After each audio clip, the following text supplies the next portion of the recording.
係近代應該最貴嘅帕別達沒有之一，隆布多屈巴魯清 P 陳波寧，亦都係師傅第一款嘅帕別達，響發力嘅2520年，師傅90歲嘅時候製作，分別咧有3種唔同嘅材質，有經書、有花粉同埋有松笛萬罐篷材料。而呢款咧亦都係第一次曾經有泰國人跳降落傘1萬尺高空跳落嚟，而個傘開唔到。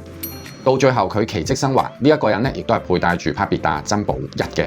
咁而家咧，我哋即刻嚟睇下究竟珍寶1應該點樣睇。首先睇塊牌嘅帽究竟啱唔啱啦。珍寶1咧係非常之大隻嘅，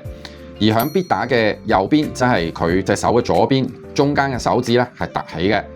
仲有塊牌嘅肚臍相當之深。後邊咧有印 Disney 醒起同埋有屈巴魯清 P 嘅泰文字樣喺度。而最重要嘅辨認點，我哋睇牌身嘅左邊係一定會比牌身嘅右邊厚好多嘅。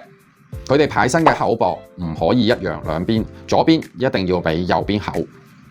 仲有上邊，如果響頂部望落去塊牌度的話咧，會見到有呢一個有好似佢哋泰文叫內畫，好似一個月亮形咁樣不規則嘅紋路。呢啲咧全部都係有壓帽嘅時候已經留低咗響個牌帽度。